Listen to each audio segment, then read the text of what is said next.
Hey guys, Jay Macklin here, Platinum Realty. Hey, just want to give you a quick little update on the buyer agent certification program. I want to walk you through a quick little video on the process of what that looks like. So number one is we're going to walk through, obviously, the mindset of the agent that helps you identify what are the limiting beliefs or the issues that you have with getting a buyer broker agreement or loyalty agreement. And I always say this, that our culture doesn't allow us or doesn't push us to be negotiators. It's hard for us to talk about money. And I think that's just, we're all trying to be very professional, but we have to get past the mindset that we work for free or that we work and the seller pays us. That is not the case at all. As you guys all know, buyer agent or buyers pay 100% of the commission. I know you guys will start arguing with me on that, but I'll show you the flow of money. So number one is you have to get your mindset around how the money's paid, where the money comes from, and that you are worth it. I always say to my agents, look, you are the CEO of your business. You owe a fiduciary responsibility to the people who rely on you, your husband, your wife, your kids.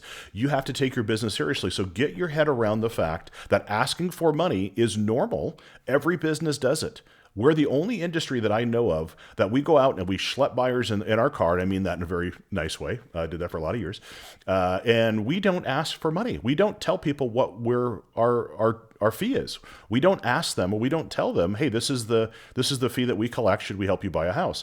So that's number one. Number two is how do you transition from meeting somebody that you don't know, like an online lead, for instance, into a really good buyer presentation? And like I said before, not a buyer consultation, but a buyer presentation. And what are the steps of that? What are the slides? What are you talking about individually? We're going to dive deep into that. That was my biggest issue. I'm like, well, what do you talk about in a buyer presentation? So we're going to talk about the 3 or 4 critical pieces of a buyer presentation. Doesn't have to be long, doesn't have to be a real elegant setting, but it has to be an expectation setting of what's going to happen in the process. But also we're going to talk about the fee, and we're going to talk about what our charge is and what the buyer will end up paying us, and or the seller or the listing agent. Doesn't matter how we'll talk about that. That's next, right? So overcoming objections. As we get into the buyer presentation, we're going to overcome some objections and help you identify some of the biggest objections that we hear when we present a buyer broker agreement or loyalty agreement, as we call it, and then how to overcome that, how to leverage the fiduciary with also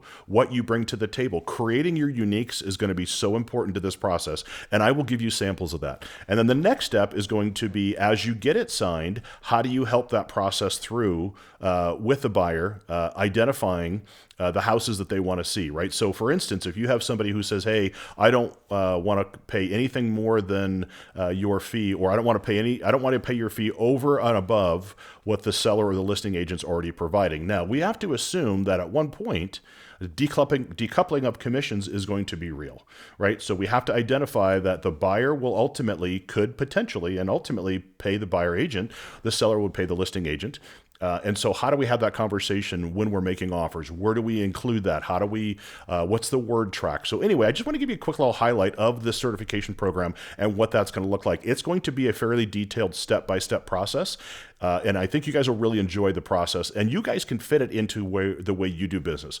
We do this in a very high-end luxury market. You can do it in a starter home market, a move-up market, or a luxury market.